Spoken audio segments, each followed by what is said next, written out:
Hello there and welcome to the World Today on Channels Television. I'm Cynthia Are. Here are our top stories.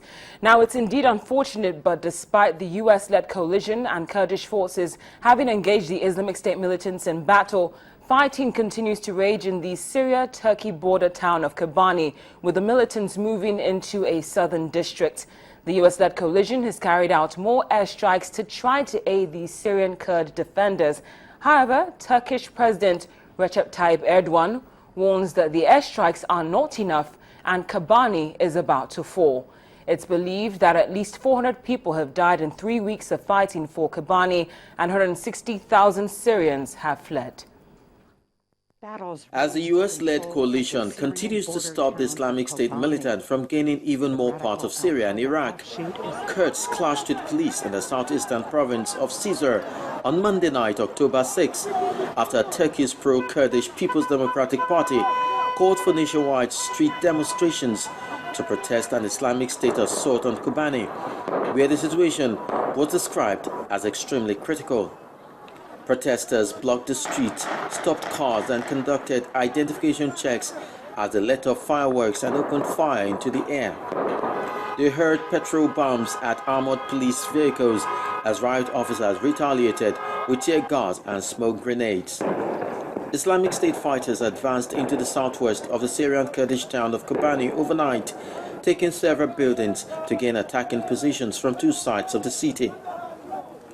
Airstrikes by American and Gulf state warplanes have so far failed to halt the advance of the Islamists, who moved to the outskirts of the town over the weekend and were battling to secure a strategic hilltop in the face of fierce resistance.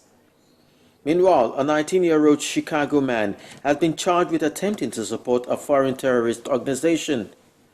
Mohammed Hamza Khan, who lives in the Chicago suburb of Bolingbrook, was arrested over the weekend after he tried to board a flight to Turkey. Khan told federal agents he planned to meet a contact who would take him to Syria to join Islamic State. During a search of his home, agents said they found notebooks and letters to his family detailing his plans. If found guilty of attempting to provide material support to a foreign terrorist organization, Khan faces a maximum of 15 years in prison and $250,000 fine. This group, which Khan was probably so keen on joining, is beyond extreme and renowned for beheadings, mass killings and torture, to say the least. For more on ISIS, I'm now being joined live from Washington, D.C. by the Voice of America's Mohammed El-Shinawi. He's the VOA Middle East analyst. Mohammed, thank you so much for joining us on The World Today. My pleasure. Now, we understand there's a lot of pressure on the United States in addressing all these crises that are erupting now, like ISIS and Ebola. But what happens now that we understand that the airstrikes don't appear to be as effective as they probably anticipated? Well, every expert in Washington, especially inside the would say that the United States is having an intelligence gap. That means airstrikes would be corrected if the United States would have intelligence capabilities on the ground to point accurately for the targets, because ISIS fighters are moving into populated areas and vanishing among inhabitants who have nothing to do with terrorism. And there is also a deep Sunni grievance inside Syria because of the Alawite control of everything, the exclusion of Sunni.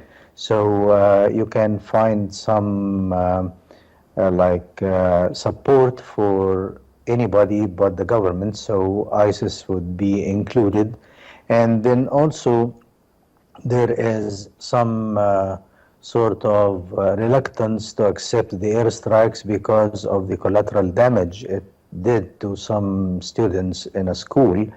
And on top of that, the Turkish reluctance to help on the ground is a big factor in making these strikes so far in effect. Now, families of slain hostages like that of James Foley are of the opinion that the U.S. might need to come to the negotiating table and maybe compromise, because that, they're of that view, because they feel like the U.S. is basically fighting an enemy that they do not understand. What's your take on that? Constant policy in the United States not to negotiate with terrorists. So while the United States would exert to protect its citizens, especially if they are taken hostages, the United States would never go down to the level of negotiating with terrorists. Second, the United States is not looking at ISIS as a threat of taking hostages in return of some ransom money. The United States considers ISIS as a national security threat, because the United States wouldn't allow a safe haven for terrorists in the Middle East.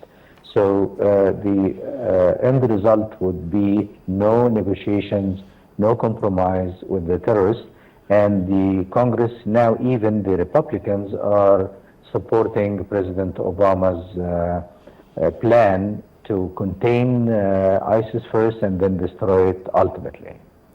So is there anything being done for families of the slain hostages, even if not much could necessarily be done for those hostages who might still be alive? Well, the United States is warn its citizens against going to areas that they can be kidnapped. So there is a lot of warning from State Department for American citizens not to go, for instance, to Yemen nowadays, and of course Iraq and Syria. The hostages that were taken in Syria were mostly journalists that they were trying to do their best to cover events inside Syria. And now there is no point in sending any American journalist in this area where terrorists are taking hold. Mohammed, thank you so much for joining us on The World today. We appreciate your time. I've been speaking with the Voice of America's Middle East analyst, Mohammed El-Shinawi, and he's been talking to us from Washington, D.C. concerning ISIS. Now to health matters. The fear of Ebola is no longer an African fear or an American fear. It is also a Spanish fear. Investigations are underway at a hospital in Madrid after a Spanish nurse became the first person known to have contracted the Ebola virus outside of West Africa. The nurse had treated 2 Spanish missionaries who died of the disease after being flown home from the region. 3 other people, including the nurse's husband, have been quarantined, and Spain is now under pressure from the European Commission to explain how the nurse could have become infected. Some 30 other health workers and those who came in contact with her are now being monitored for symptoms. Workers at a Madrid hospital where a Spanish nurse is being treated after becoming the first person to contract Ebola outside of Africa expressed concern today over measures taken in Spain to control the potential spread of the deadly disease. Spanish officials are trying to find out exactly how the female nurse, who was not named but identified as married with no children, contracted the viral infection, which causes fever and bleeding. The nurse was one of a specialist team who treated elderly priest Manuel Garcia Viejo at the Madrid hospital Carlos III when he was repatriated from Sierra Leone with Ebola on September 21. He died 4 days later. Garcia Viejo was kept in isolation during his treatment last month, and officials say he followed a strict protocol designed to protect health workers and patients at the hospital. Health authorities said she had also helped treat Miguel Pajares, who had been working in Liberia when he came down with the disease. He was airlifted back to Spain on August the 7th and died 5 days later. She was initially treated for fever symptoms and is now in a stable condition. We'll take a break now on The World Today. When we come back, we'll tell you more concerning the Ebola virus in Sierra Leone. Please stay with us.